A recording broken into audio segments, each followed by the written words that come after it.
자, 오늘 할 거부터 보면,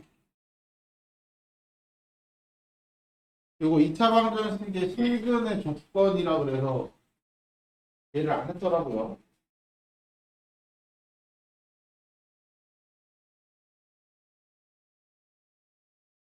자, 실근의 조건이라는 게 뭐냐면은, 실근에 대한 구호라든지, 크기라든지, 우리 그러면 앞에서 배웠던 걸 한번 생각해 볼 필요가 있어요. 앞에서 우리가 2차 방정식을 처음 배웠을 때, 2차 방정식을 처음 배웠을 때, 2차 방정식과 2차 함수의 관계에서 얘기했던 게 하나 있었어요.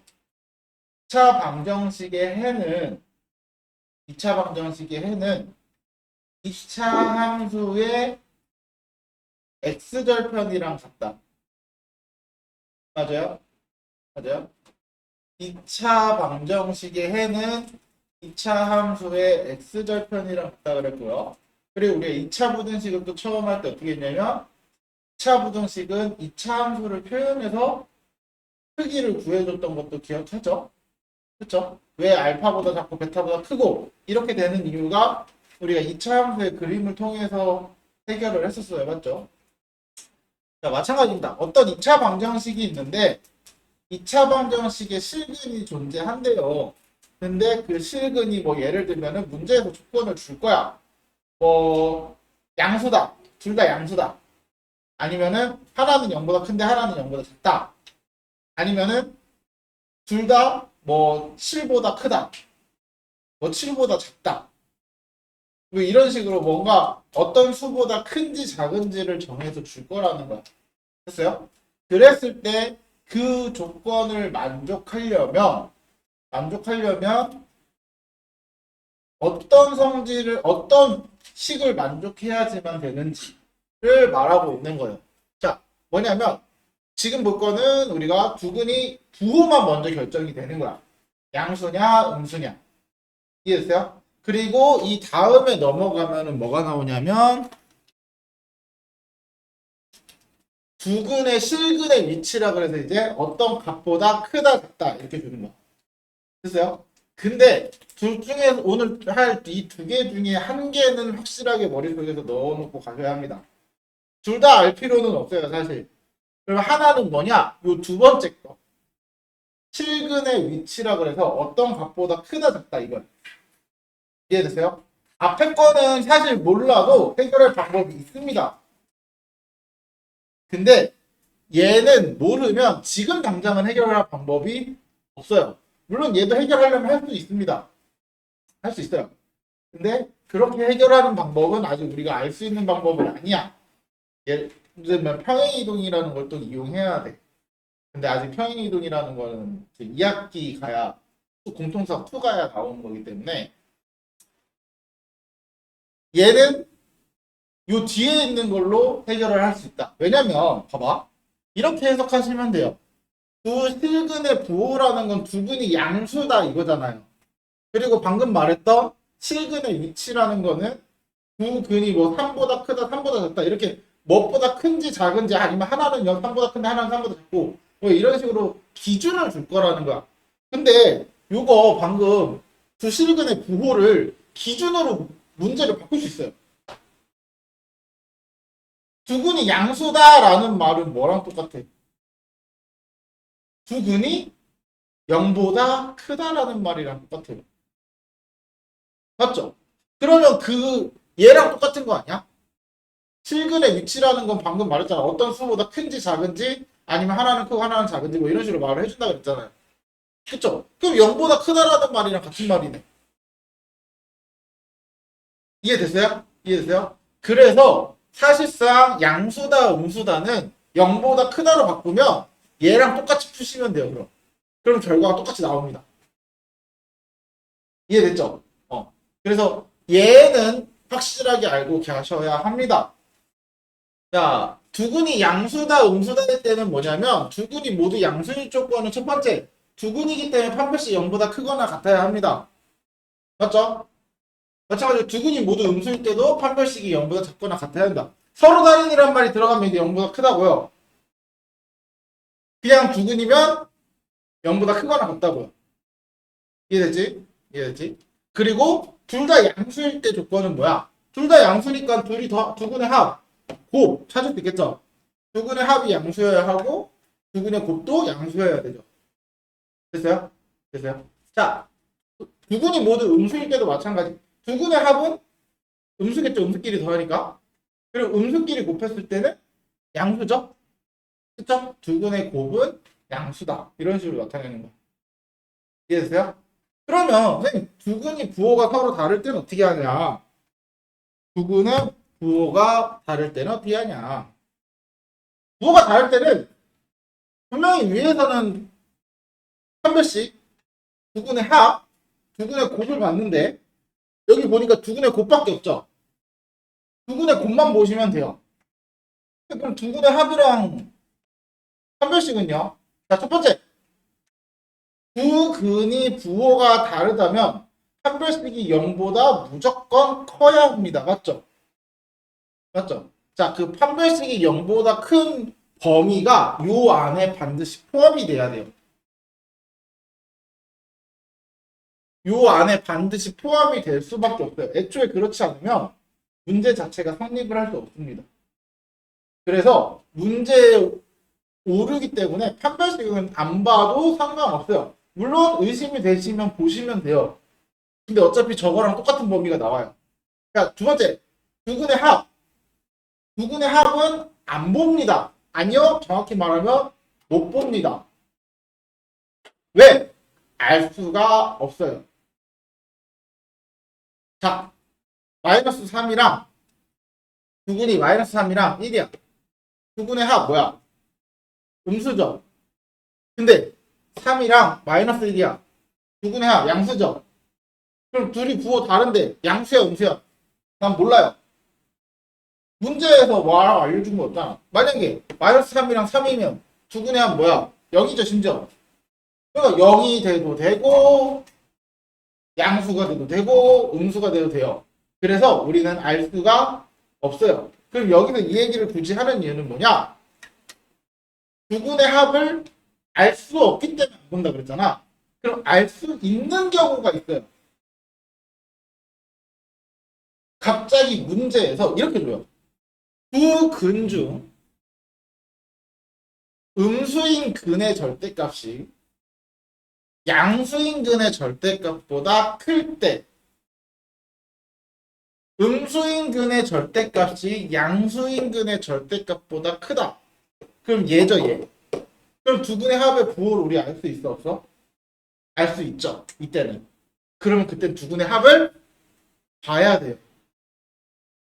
그러니까 두 근의 합은 여기서 너희가 이걸 외우게 되면 문제가 두 근의 합은 안 봐도 돼. 이렇게 넘어갈 수 있어서 반드시 얘기해 주는 거야. 자, 두 근의 합은 우리가 모르기 때문에 안 보는데 문제가 알 수 있게끔 조건을 주기도 합니다. 이해됐어요? 그러면 나는 그때 두 근의 합을 봐야 돼요. 이해됐지? 이해됐지? 그러니까 무작정 두 근의 합은 안 봐도 돼. 이게 아니야. 이게 아니야. 판별식은 안 보는 이유는 어차피 요 범위 안에 들어갈 거기 때문에 안 봐도 된다고 했고요. 판별식은 진짜로 아예 안 봐도 돼요. 어떤 문제가 되더라도 두 근의 부호가 다르면 일단 판별식은 굳이 신경 안 쓰셔도 됩니다. 애초에 그게 잘못되면 문제가 오릅니다. 애초에. 그게 안 될 수가 없어요. 그래서 그게 첫 번째고 두 근의 합은 문제에 따라서 필요한 경우는 체크를 해 주셔야 합니다. 그리고 여기서 판별식 같은 경우는 무조건 0보다 크거나 같다 하지 마시고요. 서로 다른이라는 말이 들어가면 0보다 크다. 다른이라는 말이 없으면 0보다 크거나 같다. 됐어요? 그래서 요 세 가지를 본다. 자, 그다음 자, 이제 이거 같은 경우는 우리가 뭐뭐뭐를 체크해야 되냐. 실근의 위치는 세 가지를 봅니다. 첫 번째, 판별식의 부호를 찾아주셔야 하고요. 이거 첫 번째. 두 번째, 경계에서의 이 경계라는 거는 문제에서 주는 어떤 값, 누구보다 크다, 작다 이거 있죠? 그쵸? 그걸 우리는 경계라고 부릅니다. 경계라고. 그래서 경계에서의 함수값의 부호입니다. 자, 그리고 세 번째는 축의 위치라고 나와 있는데 이거는 이렇게 바꿔주셔서 보시는 게 좋아요. 축과 경계의 크기 비교 이렇게 해주셔서 보시는 게 좋습니다. 축의 위치라고 표현하지 마시고 축과 경계를 크기를 비교한다. 축과 경계의 크기를 비교한다. 자, 그럼 문제를 풀기 위해 필요한 사전 작업이 반드시 필요합니다. 사전 작업이 뭐냐? 자, 두 근이 뭐보다 크다, 작다 이런 식으로 줄 거잖아요. 그러면 그거에 맞는 2차 함수를 우리는 그리셔야 돼요. 그거에 맞는 2차 함수를 직접적으로 그려주셔야 합니다. 그리고 나서 이 세 가지를 보시면 돼요. 됐어요? 어떻게 보는지 한번 문제를 보면서 얘기를 해볼게요. 자, 방금 했던 것처럼 두 근이 모두 P보다 크다. 그러면 여기 알파, 베타가 P보다 오른쪽에 존재해야 되죠? 그쵸? 이렇게 그려야 되고요. 두 근이 모두 P보다 작다. 알파, 베타에서 알파, 베타가 P 왼쪽에 X절편이 생기게끔. 그쵸? 그리고 두 근 사이에 P가 있다. P를 봤을 때 알파가 P보다 왼쪽, 베타가 P보다 오른쪽. 그리고 뭐 두 근이 P와 Q 사이에 있다. 뭐 PQ 사이에 두 근 이렇게 그려주고요. 경계가 이번엔 두 개가 되는 거야. 그쵸? 이 P를 우리는 경계라고 표현을 합니다. 그때 첫 번째 판별식을 보고요. P를 넣었을 때 경계에서의 함수값. 이 경계에서의 함수값이라는 건 2차 함수에다가 P를 대입했을 때 그 값이 양수냐 음수냐 그림을 보고 판단하시는 거예요. 됐어요? 그리고 세 번째는 축과 경계를 크기를 비교해서 누가 큰지. 축이 더 오른쪽에 있고 P가 왼쪽에 있죠? 그럼 축이 더 크다. 이해됐어요? 이런 식으로 축과 경계 크기 비교를 합니다. 근데 두 근 사이에 P가 있다는 아까 얘 걔랑 같아요.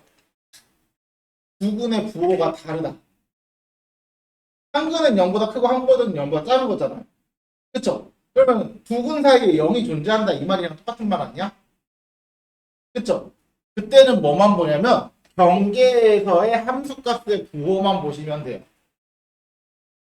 함수값의 부호. 됐어요? 됐어요? 그거 말고 얘는 똑같이 세 개 다 보는 거고. 이해됐지? 이해됐지? 그래서 세 가지를 본다. 첫 번째, 판별식.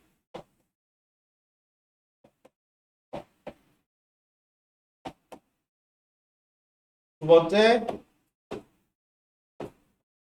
경계에서 함수값 부호. 세 번째, 축과 경계의 크기 비교.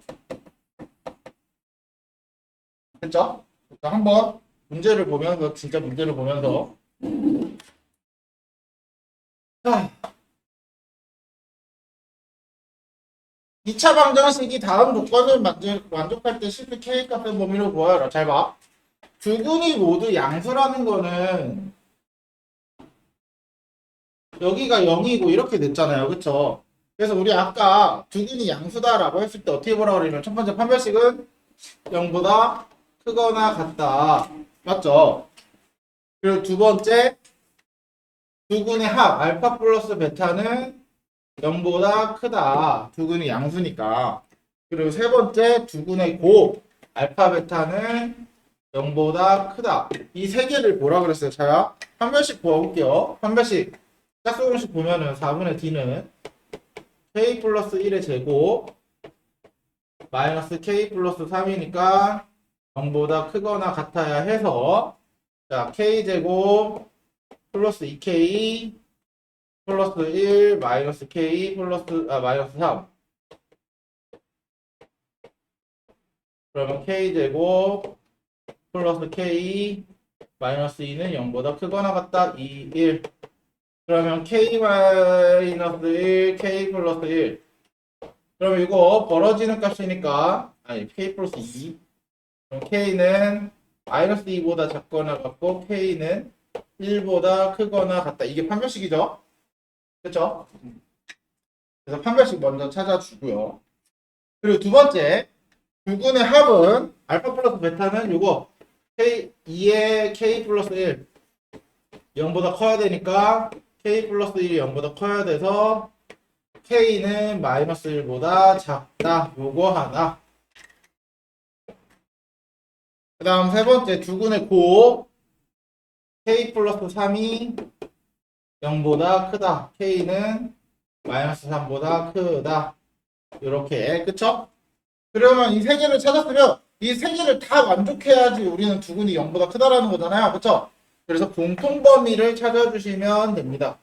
이 세 개를 연립하는 거예요, 사실상. 그래서 마이너스 2, 1,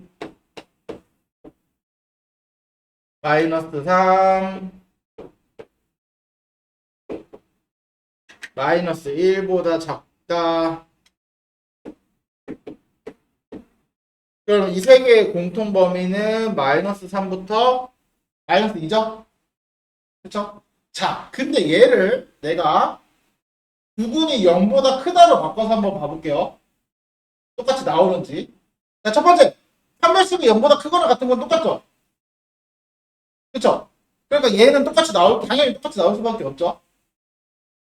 두 번째, 경계에서의 함수값의 부호. 0을 대입했을 때 함수값이 양수야, 음수야? x축 위니까 양수죠? 그쵸? 그러면 F0은 내가 얘를 fx라고 하는 거야, 이거 fx. 경계에 0을 대입했을 때 k 플러스 3이잖아요. 맞지? 얘는 양수라고 했잖아. 맞죠? 그리고 축은 우리 축 기억하죠? x는 마이너스 2a분의 b 이거 외워두시면 좋다 그랬어요. 그쵸? 자 그러면 k 플러스 1만 남네요. 이 약분되고 마이너스 플러스로 바뀌고 맞아? 그래서 축이 k 플러스 1입니다. 축과 경계 0. 자 축이 여기야. 여기가 k 플러스 1이야. k 플러스 1이랑 0이랑 누가 커? k 플러스 1이 크죠? k 플러스 1이 큽니다. 잘 봐. 요거 얘랑 똑같아요. 맞죠? 요거 얘랑 똑같아요.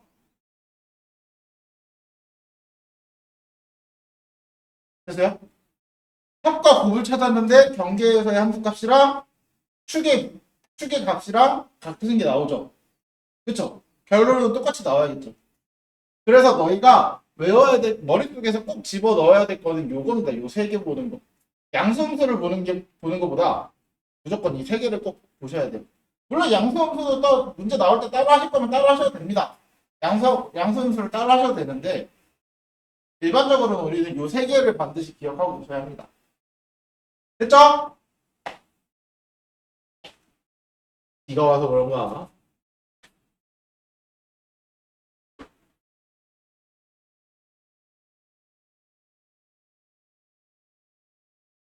자, 요거는 마찬가지로 잘 봐봐. 자, 요거 3번만 볼게요. 2번은 어차피 똑같은 거 가운데만 바뀌는 거니까.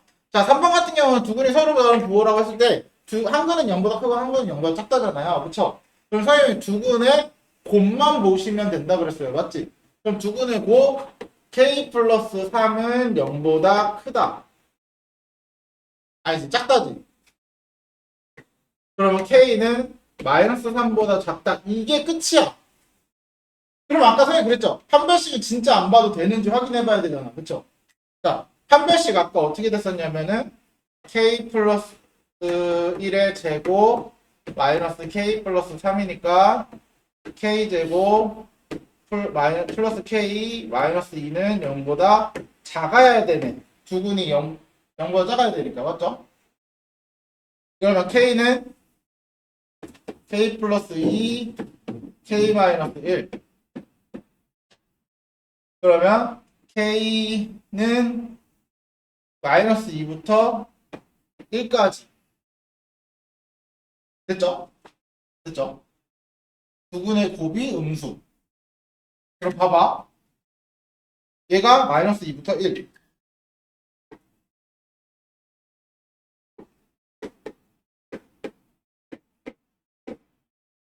마이너스 3보다 작다. 어? 뭐가 이상한데?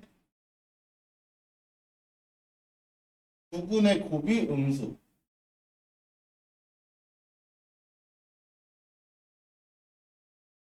k 플러스 1의 제곱. 서로 다른 부. 마이너스 2부터 1이다.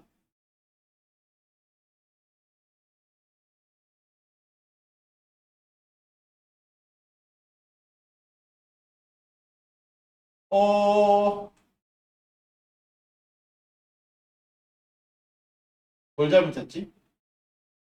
두근의 곱이 음수가 맞잖아.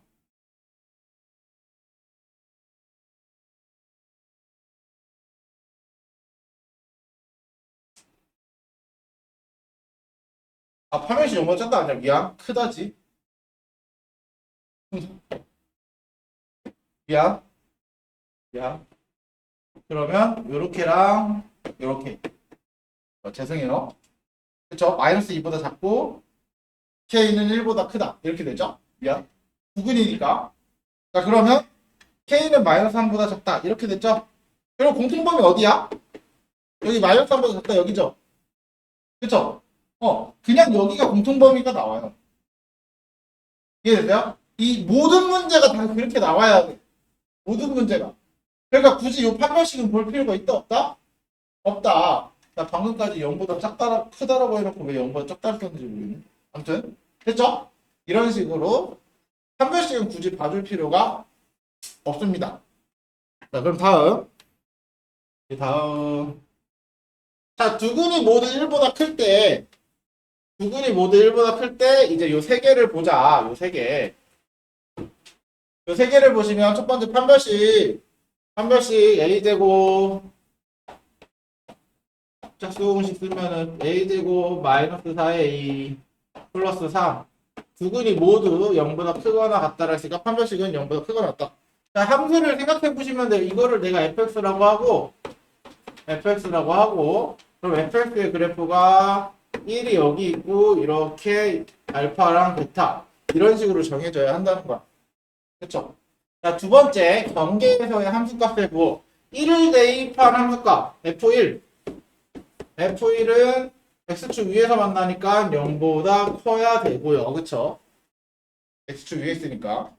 세 번째 축과 경계. 축은 이게 여기가 축이죠? 그거 a죠? 그쵸? 축. 그냥 a죠? 그러면 a랑 요 경계 1이죠? 1과 크기 비교하는 거야. 누가 커? a가 크다. 그쵸? 그럼 요 세 개 가지고 또 연립하시면 돼요. 그러면은 0 대입한 거부터 찾으면 얘부터 1 대입한 거 쉬우니까 1-2a 플러스 4a 마이너스 3 그러면 2a 2a는 1 그쵸?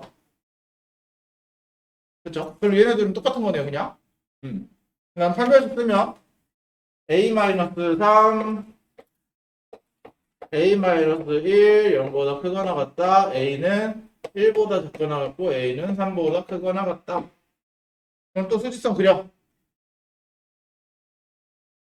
그래서 세 개의 공통 범위를 찾아보자 1보다 작거나 같다 3보다 크거나 같다 그 다음 1보다 크다 또 1보다 크다 결국은 이 세 개의 공통 범위는 어디냐 여기 맞죠? 그래서 A는 3보다 크거나 같다 이런 식으로 됐나요? 이런 식으로만 나타내 주시면 되고요 다음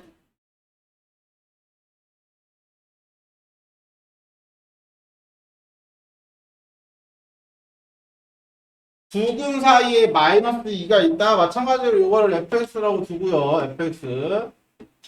자, 마찬가지입니다. 그러면은 두근 사이에 마이너스가 이렇게 있고 아래로 블록한 그래프 알파랑 베타 이렇게 됐죠? 됐죠? 그러면은 두근의 전개에서의 함수값의 부호만 보라 그랬으니까 마이너스 2를 대입하면은 음수가 돼야 된다. 그래서 f의 마이너스 2는 음수.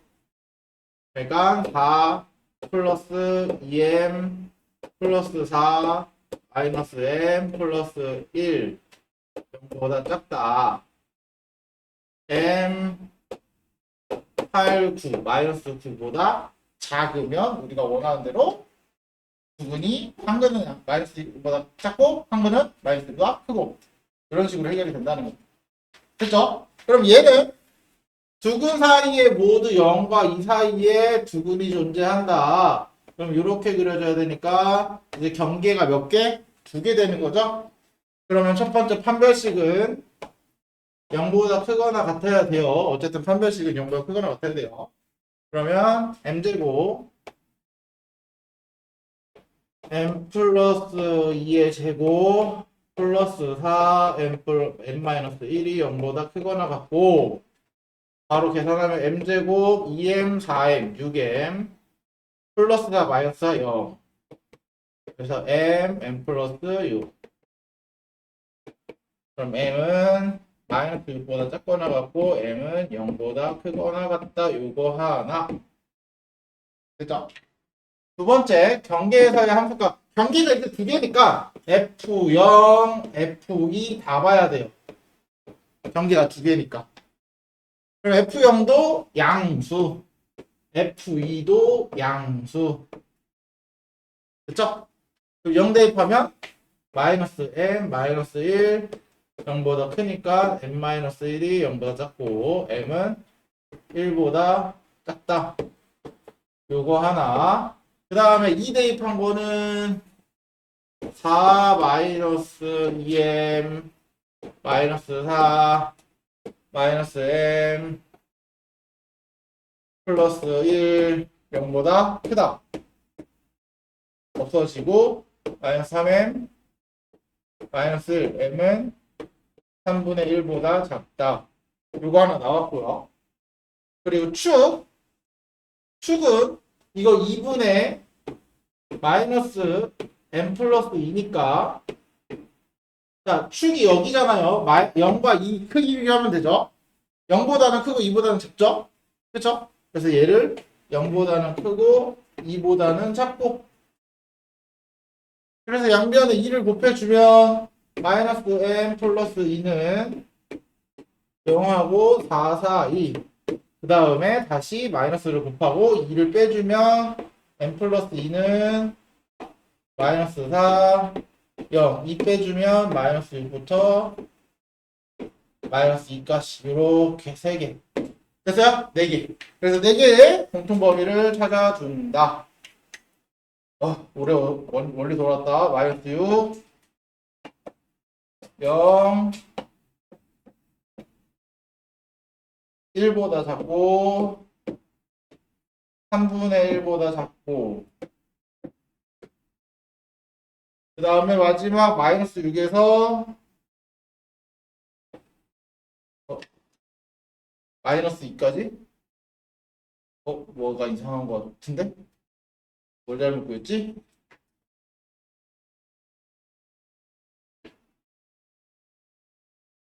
판별식 m제곱 플러스 4m 8m이네. 그러네요. 왜 마이너스 8? 마이너스 8이네요. 그래도 공통 범위가 없는데? 마이너스 6부터 0이면 이거였냐? 공통 범위 없으면 안 되는데? 잠깐만 뭘 잘못했을까?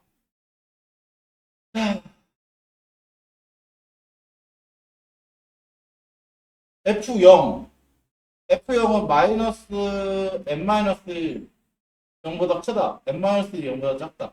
마이너스 1보다 작다. 그리고 2 넣은 거. 2 넣은 거 다시 찾아보자. 2. 4. 마이너스 m 마이너스 2니까 2배 하면 마이너스 2m 마이너스 m 플러스 1. 0보다 크다라고 했고 4 사라지고 마이너스 3m 이항하면 마이너스 1. m은 3분의 1. 이것도 맞는데? 그러면 두근의 축. 아, 축 플러스구나. 미쳤나봐. 이거 플러스야? 아, 미안. 그러면 2 빼면은 마이너스 2부터 2까지죠? 그쵸?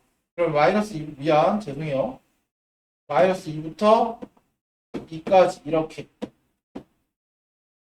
그러면 전부 다 공통으로 지나는 데가 여기죠? 그쵸? 그래서 여기가 3분의 1이었으니까.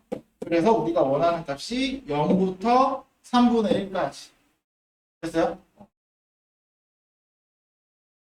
이런 식으로 구하시면 돼요. 그러니까 요 세 개만 비교해서 무조건 구하시면 돼요. 그래서 요 세 개를 일단 먼저 구해놓고 그 다음에 연립한다. 됐죠? 됐죠? 여기까지가 이제 실근의 조건에 대한 내용이고, 다음 할 거는 이제 경우의 수 보겠습니다.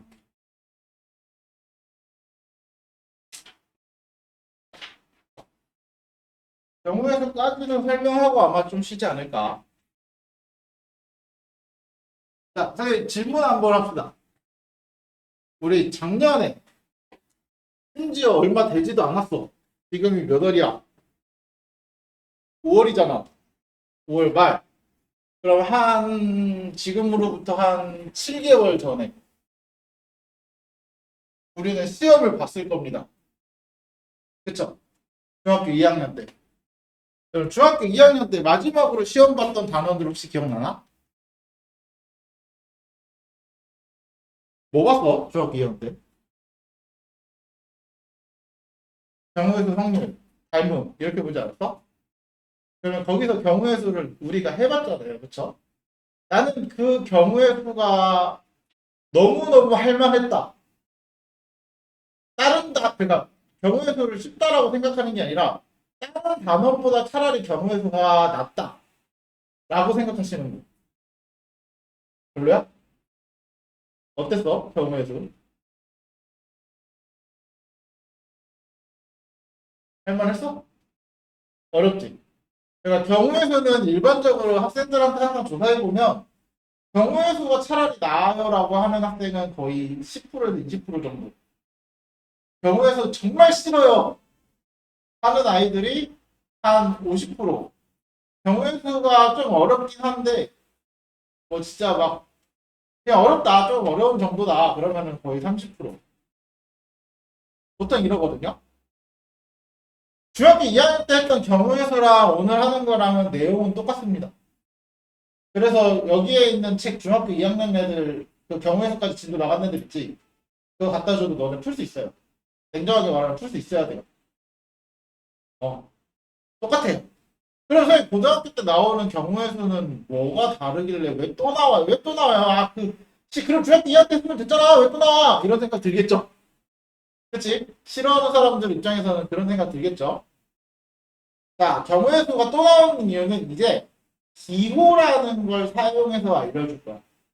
그러니까 우리가 너네 그거 기억나? 중학교 때 그 학생들 줄 세우는데 5명을 다 줄 세우는 게 아니고 뭐 예를 들면 5명이 있는데 그 중에서 2명을 뽑아서 반장이랑 부반장 만드는 거 기억나죠? 그쵸?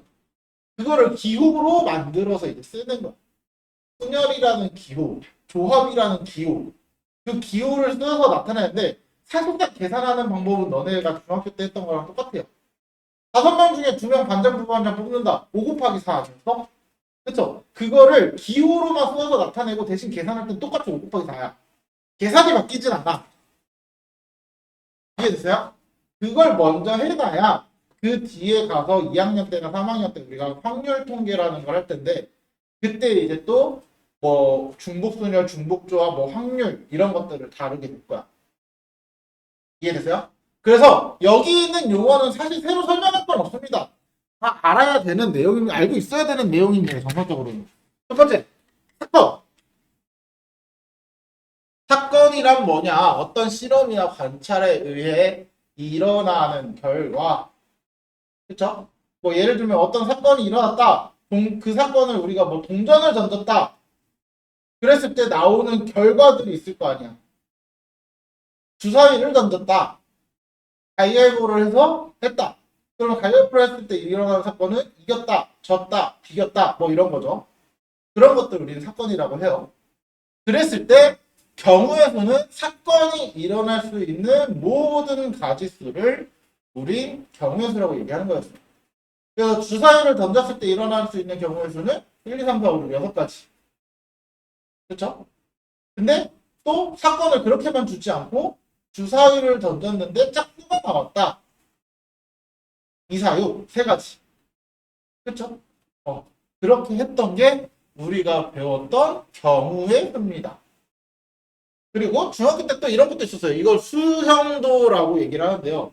선생님은 수형도를 너희가 쉽게 이해할 수 있는 말로 표현해 주자면 단순 노가다입니다. 단순하게 다 써보는 거야. 근데 수형도처럼 가지치기 해가면서 그려야 너희가 놓치지 않고 구할 수 있어요. 그래서 경우의 수는 개수를 셀 때 최대한 내가 빠뜨리지 않고 세야 합니다. 최대한이 아니라면 전부 빠뜨리지 않고 세워야 정확한 값이 나와요. 하나라도 빠뜨린다? 그래서 개수 셀 때 웬만하면은 본인만의 특정 규칙을 만드세요. 본인만의 규칙을 정해서 만드세요. 그걸 가지고 규칙을 정해놓고 해야지 중구난방으로 하면은 분명히 놓치는 것들이 생기거든. 그래서 나만의 규칙을 만들어서 쓸 수 있도록 한다. 그러면 하부법칙. 하부법칙도 중학교 2학년 책에 똑같이 나와요. 그쵸? 또는 여기서 중요한 부분은 또는입니다. 또는 또는 뭐 예를 들 만한 게 뭐가 있을까? 어 내가 어디 가게를 들어가서 근데 이거 고배업칙인데 그냥 메뉴 분식이 5개 있고 음료가 4개 있을 때 분식 또는 음료를 고르는 경우에서 말하는 거예요. 또는 여기서 말하는 또는이 항상 들어가요. 그래서 합의 법칙 같은 경우는 대부분 또는을 나타내는 건데 그 또는이 나타내는 의미 중에 우리 또 하나 배웠던 게 있어요. 최근에 경우 나누는 거. 너네 절대값 했을 때 경우 나눴었잖아. 우리가 절대값 0보다 크거나 같을 때 절대값 0보다 작을 때 나눴었죠. 그치? 그것도 또는이죠. 걔네도 합치는 거야 결국은. 맞죠? 그래서 우리 절대값 할 때 이렇게 경우 나눠놓고 여기 또는이가 이렇게 해서 여기서 구한 거 여기서 구한 거 최종적으로 마지막에 합쳐서 쓰는 거죠. 그쵸? 이게 여기에 있는 또는이랑 같은 의미라고 보시면 돼요. 이런 식으로 나중에 그래서 그 뭐야 경우의 수와 너희가 2학기 때 배울 집합이랑 이런 거를 다 섞어서 보게 됩니다. 그런 식으로 이제 모든 내용들이 섞이기 시작하면서 이제 애들이 이제 정신이 나가기 시작하는 거죠. 분명히 어디서 배웠던 것 같긴 한데. 그래서 여기서 또는 합배법칙 같은 경우는 또는 주로 많이 쓰고 합배법칙이 나왔으면 또 기억나는 거 뭐가 나와야 돼? 따라서 고배법칙이죠. 고배법칙. 네. 고배법칙. 고배법칙에서 제일 많이 하는 얘기는 우리 뭐였어? 동시에 할 때. 주사위 2개를 동시에 던진다. 이런 거죠. 그치? 또는 주사위와 동전을 던졌을 때. 주사위를 던진다. 그리고 동전을 던진다. 여기서 중요한 부분은 이고 이거는 그리고 생각하면 돼요. 그리고 동시에 이 두 가지 말을 생각하시면 돼요. 이거가 그거잖아. 뭐뭐이다 그리고 이거를 줄여서 뭐뭐이고 이렇게 얘기하는 거죠.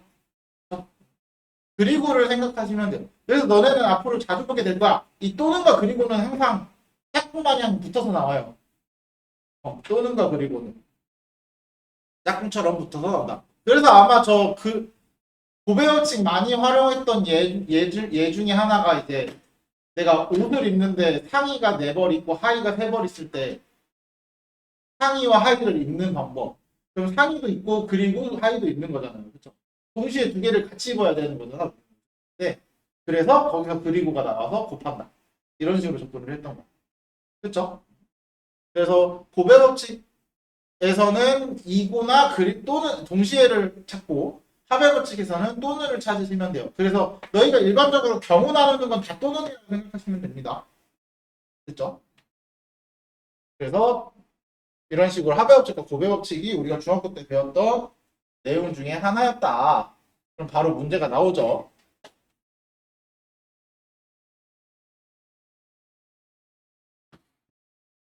자, 12의 배수 또는 13의 배수. 다 적힌 카드가 나오는 경우의 수. 자, 일단은 항상 말하지만 하배법칙은 두 경우의 수가 두 사건이 동시에 일어나지 않을 때 사용을 합니다. 하배법칙은. 그러면 12의 배수와 13의 배수는 공배수가 몇이야? 12와 13을 곱한 거니까 156인가요? 156이죠? 12, 13 곱하면. 그럼 156이 배수들이 12와 13의 공배수야. 근데 100 이하에 1부터 100까지니까 156은 없죠? 그러면 둘이 공통으로 일어나는 배수는 없다는 거야. 그쵸? 그러면은 12의 배수는 몇 개? 8개. 맞죠?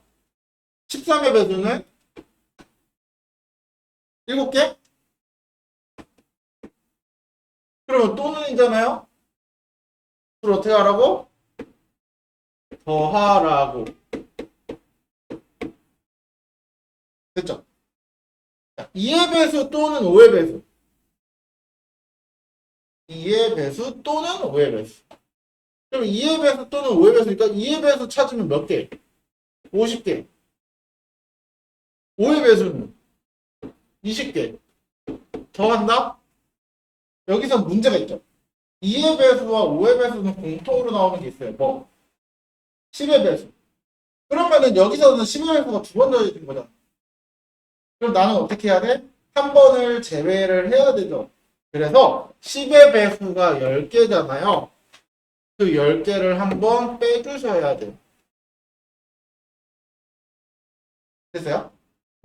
그래서 공통으로 일어나는 경우가 생길 때는 한 번을 빼주시면 돼요. 자, 다음 100과 서로 소인 카드의 수는 자, 요거가 많이 어려워하는 내용 중에 하나인데 100과 서로소 이거 생각하시면은 뭘까요? 100을 소인수분해 하는 거야.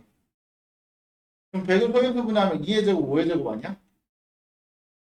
그 얘기는 뭐냐면 소수의 2나 5가 존재하면 소인수의 소수가 아니라 소인수의 2나 5가 존재하면 안 됩니다. 그러면 우리는 그렇게 생각하시면 돼요. 자, 그러면은 2나 5가 존재하지 않는 걸 어떻게 찾을 거야? 하나씩 찾을 거야? 찾으려면 찾을 수 있겠죠. 근데 그러면 2나 5가 있는 걸 빼고 나머지를 생각하면 되겠네. 그럼 소수에 2나 5가 있다. 그 얘기는 다른 표현이 뭘까? 소인수 중에 2가 있다.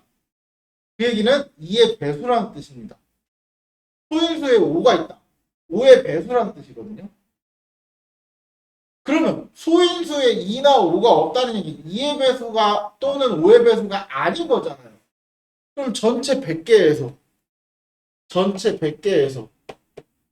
2의 배수와 5의 배수를 합친 개수를 어떻게 하면 돼?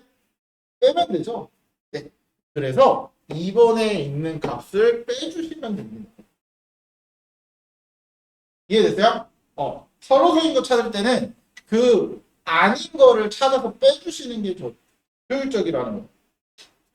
물론 그냥 구해도 개수를 찾을 수는 있습니다. 하지만 1부터 100이면은 별로 하고 싶지 않죠? 그쵸? 다음 방정식과 부정식을 만족시키는 순서상 이것도 마찬가지거든요. x, y, z가 자연수일 때 내가 자연수 하나씩 얘를 찾는 거야 사실상. 근데 찾을 때 한 놈을 먼저 정해줍니다.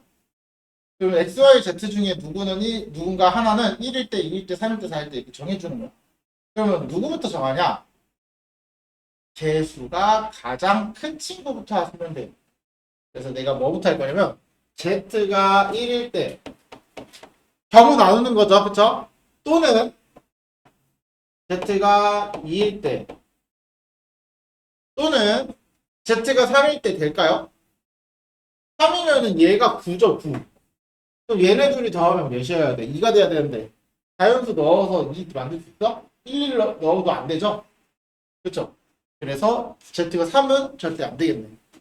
그러면 이때 우리가 원하는 x 더하기 2y는 요거 3 이항에서 빼니까 8. 이때는 x 더하기 2y는 6 이항에서 빼니까 5. 그쵸? 그러면 이제 또 찾으시면 돼요. 다 찾아. x, y. 1일 때 얘부터 찾아요. 1일 때 2. 아니지. 6. 2일 때 4. 3일 때 2. 다면은 0이니까 안 되죠? 그쵸? 그래서 여기서 규칙을 정한 게 뭐야, 선생님은? y를 일씩 키워간다. 됐죠? 여기서는 1일 때 3, 2일 때 1. 더 안 되죠? 그러면 어떻게 돼? 세 가지 또는 두 가지. 어떻게 된다? 또는이니까 더 간다. 더, 다섯 가지. 됐죠?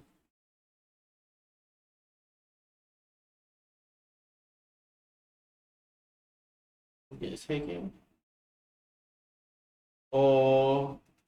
정우의 수가 문제가 생각보다 많네. 다음, 도배 법칙. 여기서 요거 10의 자리는 홀수이고 1의 자리는 소수. 그러면 홀수 1, 4, 5, 7, 9. 이게 10의 자리에 들어가는 거. 그리고 1의 자리에 들어가는 거 소수니까 2, 3, 5, 7. 그러면 동시에 써야 두 자릿수가 되는 거죠. 그렇죠? 그래서 곱하기. 그리고 여기 몇 가지? 다섯 가지. 여기 네 가지. 그래서 직접 구할 수도 있어요. 12, 13, 15, 17, 22, 32, 33, 35, 37, 52, 53, 55, 57, 72, 73, 75, 77, 92, 93, 95, 97. 그쵸? 이런 식으로 각각도 다 찾아줄 수 있다. 자, 그 다음. 약수의 개수 같은 경우는 너네가 많이 해봐서 아실 거예요.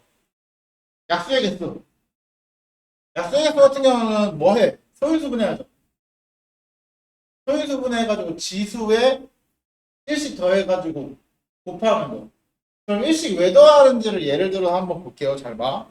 1씩 더하는 이유를 알아야 되는데 예를 들어서 2의 세제곱 3을 제곱을 내가 나타내서 한다고 쳐볼게요. 약수들을. 그러면 약수들을 구할 때 1, 2, 2의 제곱, 2의 세제곱 하고요. 1, 3, 3의 제곱 이렇게 해서 둘이 곱한 거 1, 둘이 곱한 거 2, 2의 제곱, 2의 세제곱, 3, 2 곱하기 3, 2의 제곱 곱하기 3, 2의 세제곱 곱하기 3, 3의 제곱, 2 곱하기 3의 제곱, 2의 제곱 곱하기 3의 제곱 2의 세제곱 곱하기 3의 제곱 이렇게 해서 총 개수를 찾는 거죠. 자, 그러면 여기 지수에다가 1을 더하는 이유는 1, 2, 3까지 하면 3개에다가 요 앞에 1 있죠. 요거 하나를 더해주는 겁니다. 그리고 마찬가지로 2에다가 2에다가 요 1 하나를 더해줘서 총 세로줄, 가로줄의 개수를 찾는 거야. 그럼 그 안에, 요 안에 들어있는 개수는 세로줄의 개수와 가로줄의 개수를 곱하는 거죠. 그쵸? 그래서 곱하는 형태가 나오는 거예요. 이해되세요? 그래서 소인수 분해를 하면 뭘까? 잠깐만. 3의 제곱 2의 세제곱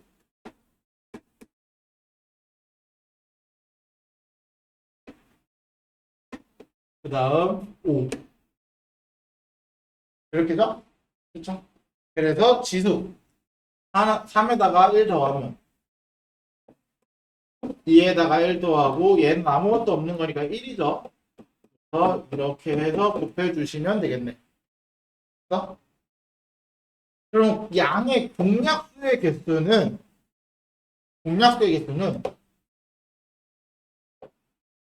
이렇게 쓰시면 되죠. 최대 공약수의 약수의 개수랑 같다. 그쵸? 중학교 1학년 때 배우죠? 아닌가? 초등학교 5학년 때 배웠나? 최대공약수 언제 배웠더라?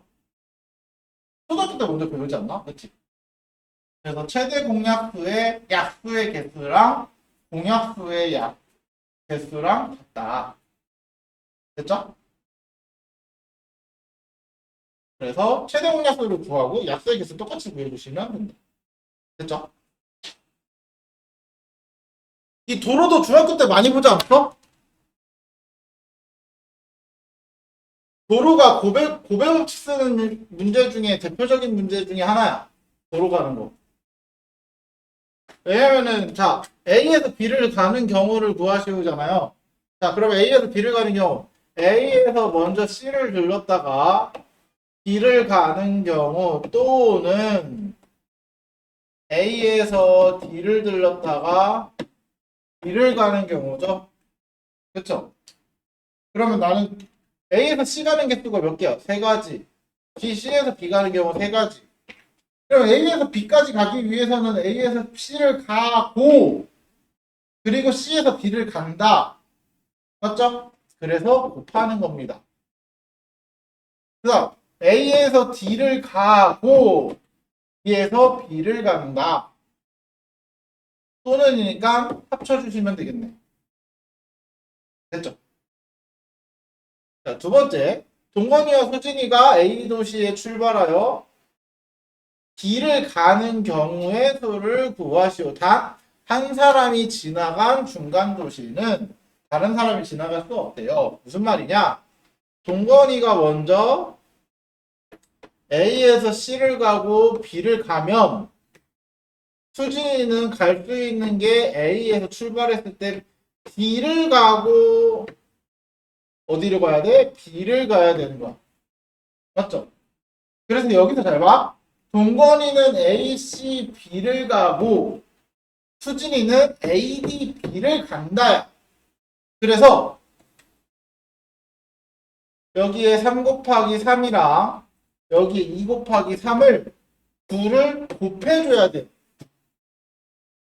그쵸? 동건이는 A, C, B를 가고 그리고 수진이는 A, D, B를 간다. 이거잖아요. 맞지? 또는 이번엔 동건이가 A, D, B를 가고 그리고 수진이는 그러면 A, C, B를 간다. 이렇게 들어가면 되죠. 그래서 여기가 두 가지, 세 가지 곱하고 세 가지, 세 가지 곱해서 둘도 곱해주는 거야. 됐어요? 그런 다음에 또는이니까 그 결과를 더해주면 되겠죠? 그럼 곱하면 9, 6, 54. 얘도 54. 이런 식. 됐나요? 네. 그래서 이런 식으로 어떻게 가는지만 표현해 주실 수 있으면 됩니다.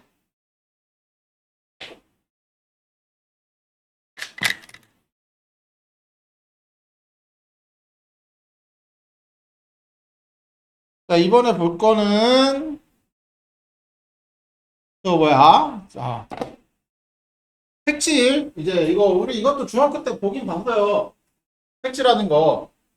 그 네모칸 해가지고 이런 문제 특징이 뭐였어 항상 인접하는 데들끼리 같은 색 칠하지 마라. 그쵸? 요거를 칠하는 순서가 중요해요. 칠하는 순서가 중요한데 선생님 칠하는 순서를 고정으로 해서 너희가 꼭 알고 계셔야 돼요. 칠하는 순서를 정해놓고 하는데 잘 봐. 자, 제일 먼저 칠하는 건 딱 하나입니다. 최대한 인접하는 게 많은 면을 고르는 거야. 자, A는 몇 개랑 인접해 있어? 하나, 둘, 셋, 넷. 맞죠? B는 하나, 둘. C는 하나, 둘. 하나, 둘, 셋. D는 하나, 둘, 셋. E는 하나, 둘. 그쵸? 그럼 A만 4개의 면과 인접해 있고 B는 2개, E도 2개. C랑 D는 3개. 그러면 제일 먼저 색칠하는 1번은 A입니다. A에 색칠하고 그 다음에 2번에다 색칠할게요. 자, A에 색칠이 됐어. 그쵸? 그러면 두 번째부터 뭐를 찾냐면 자, 두 번째부터 정하는 방식이 있어요. 또 그냥 아무거나 정하는 게 아니라 색칠이 이미 지금 돼 있는 데가 어디야? A만이죠. A. 맞죠? 맞죠? 그러면 색칠한 면이 가장 많이 인접해 있는 친구야. 그러니까 B랑 인접해 있는 걸 찾으라는 게 아니고 B랑 인접해 있는 것 중에 색칠한 면의 개수를 찾는 거야. B랑 인접해 있는 A가 하나가 색칠돼 있죠. C도 하나, D도 하나, E도 하나야. 맞아요? 색칠한 면은 하나씩만 인접해 있어. 근데 그럼 같으면 어떻게 해요? 그때는 본인이 그냥 좋아하는 알파벳 고르세요. 됐어요? 그냥 본인이 두 번째는 여기서는 A를 색칠하는 순간 B, C, D, E 아무거나 골라도 상관없습니다. 단 그거를 골랐을 때 그 다음이 달라져요. 내가 만약에 C를 했다고 해볼게요. C를 했다고 해볼게요. 그러면 C를 색칠한 상태예요 지금. 그쵸? 그쵸? 그러면 그 다음 또 선택할 때 또 인접한 면 중에 가장 많이 색칠된 걸 찾는 거야. 자, B가 인접해 있는 것 중에 색칠된 거는 2개죠. D도 2개, E는 1개. 맞죠? 그러면 이제 뭐를 하냐면 B랑 D가 같으니까 또 둘 중에서 하나야. 이해됐어요? 자, 근데 만약에 내가 이렇게 하고 B를 먼저 선택해버리면 만약에 B를 선택해버리면 C는 2개, D는 1개, E는 1개. 그 다음에 오는 거 무조건 뭐여야 돼? C밖에 없죠. 됐어요?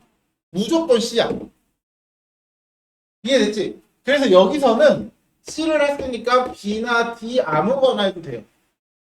그럼 내가 이렇게 색칠이 됐다고 하니까 그럼 D는 2개, C는 E는 그대로 1개니까 D 무조건 마지막 남은 E. 맞죠? 여기도 D2랑 고정이네 이런 식으로. 됐어요? 그래서 색칠하는 순서를 정하는 거는 사실 같을 때는 그냥 본인이 좋아하는 문자 쓰세요. 알지? 뭐 이거 무조건 앞에 문자를 해야 된다 이러진 않아. 안 해도 돼. 뭐 A 했으니까 그 다음에 B 해야지 이게 아니라 A 했으니까 B, C, D, E 그냥 아무거나 난 E부터 할래 해도 되고요. D부터 할래 해도 되고요. 마음대로 하시면 돼요. 그러면 내가 이렇게 색칠할 때 자 A에 색칠할 수 있는 건 몇 가지? 일단 5가지. 아무것도 색칠 안 썼으니까. 그쵸? 그 다음에 A에 색칠한 거 빼고 나머지 중에 하나를 색칠해야 되니까 C에 색칠할 수 있는 건 4가지. 1개 빼고. 그쵸? 그럼 여기도 색칠이 됐어요. 그러면 B에 색칠할 거는 하나, 2개 뺀 거. 두 개 인접해 있으니까 두 개 뺀 세 가지. D의 색칠하는 것도 하나, 두 개 뺀 세 가지. E의 색칠하는 것도 하나, 두 개 뺀 세 가지. 그래서 동시에 전부 다 색칠을 해야 되니까 곱해주시면 되죠. 됐어요? 이렇게 해주시면 됩니다. 그래서 색칠하는 순서 가르쳐 줬어요. 처음에는 일단 색칠이 아무데도 안 돼 있으니까 인접해 있는 게 가장 많은 면. 두 번째, 가장 많이 색칠된 면이랑 인접해 있는 나이가 그 다음 두 번째, 세 번째부터는 그런 식으로 정한다. 됐죠? 그래서 이거 계산만 해주시면 된다.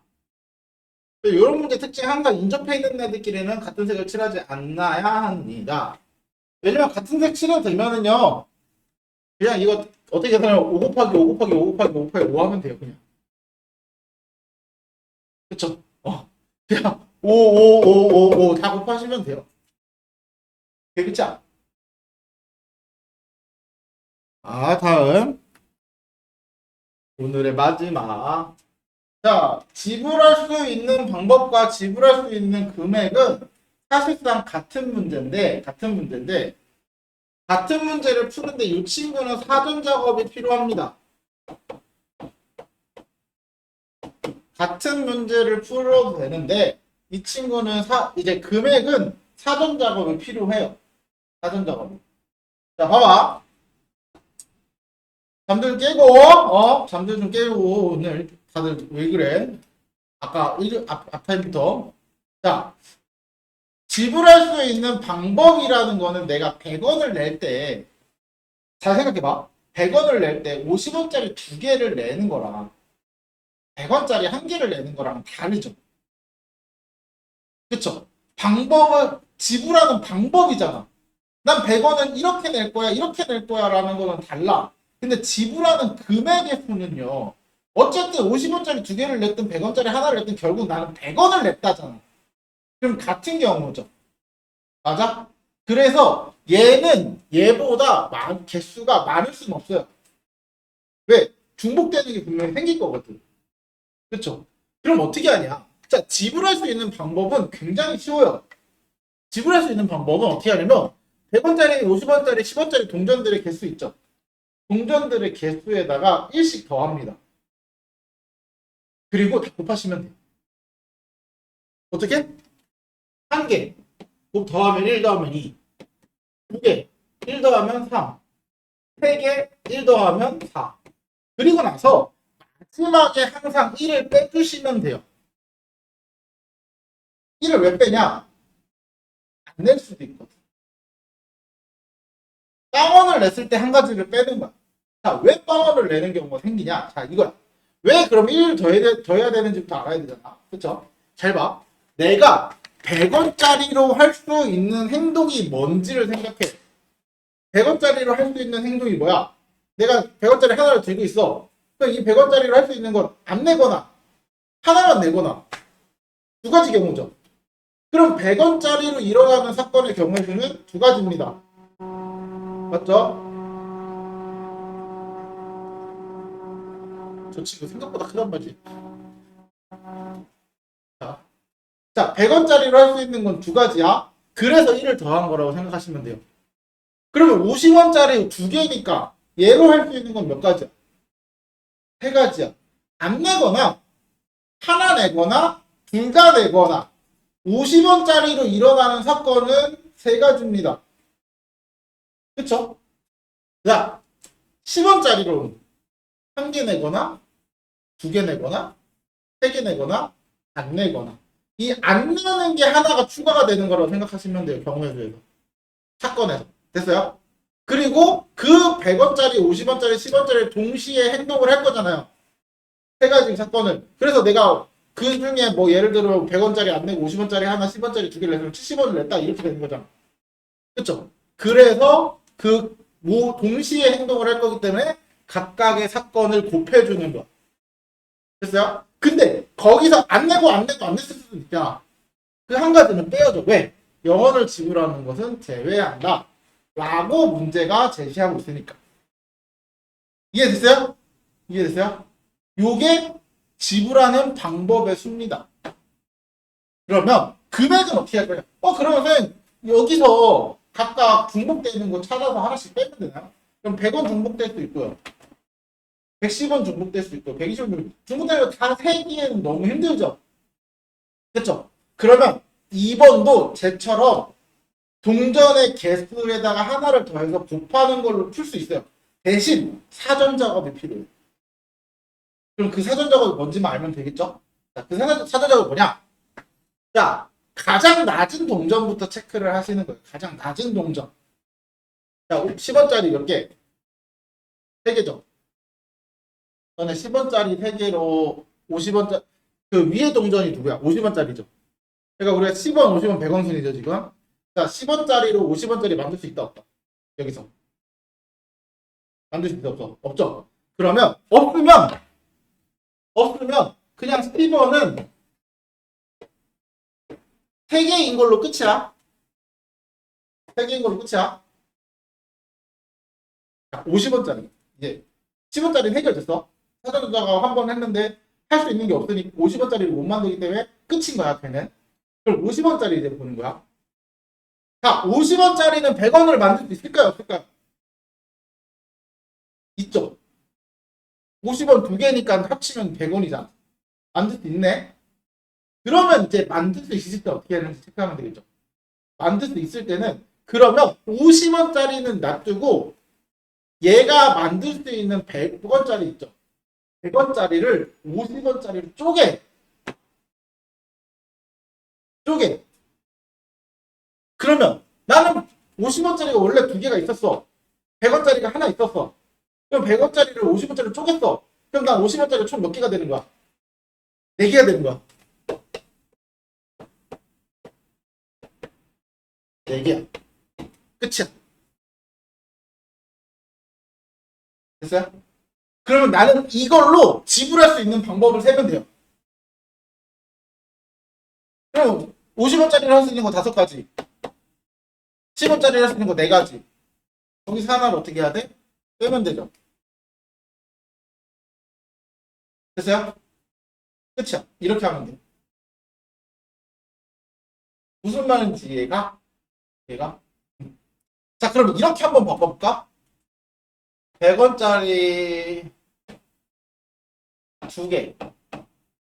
50원 1개. 10원 6개. 자, 지불할 수 있는 방법은 1 더하고 1 더하고 1 더하고 곱하고 1 빼면 되겠죠? 그쵸? 지불할 수 있는 금액은. 자, 일단은 10원짜리부터 무조건 낮은 것부터 보는 거야. 10원짜리를 50원짜리를 만들 수 있다, 없다? 만들 수 있다. 있으니까 50원짜리를 쪼갭니다, 아래로. 됐어요? 쪼개서 그러면 나는 10원짜리가 총 11개가 되는 거야. 10원짜리가. 됐죠? 그러면 100원짜리는 아직 안 건드렸으니까 아직 2개인 거야. 그쵸? 그러면은 얘가 내려온 상태에서 다시 또 얘를 봐야 되는 거야. 그럼 10원짜리로 100원짜리를 만들 수 있다, 없다? 100원을 만들 수 있다, 없다? 있죠? 그러면 얘를 또 쪼개. 그러면 10원짜리가 난 몇 개인 거야? 20개 더하니까 10원짜리가 31개인 거죠? 맞아요? 그래서 32에다가 1 뺀 게 우리가 원하는 금액의 수입니다. 그럼 난 10원짜리 31개로만 그냥 내는 거야. 이해되세요? 실제로 구해보면 10원, 20원부터 310원까지 다 낼 수 있습니다. 이걸로. 못 만드는 값 없어. 이해됐지? 그렇게 만들어주는 게 우리가 이제 돈을 내는 방법이야.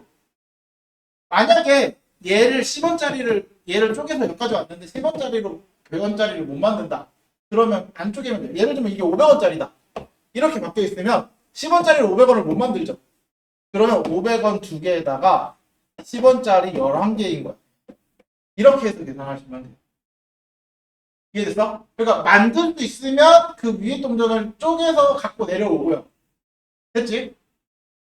못 만들면 그대로 냅두시면 돼요.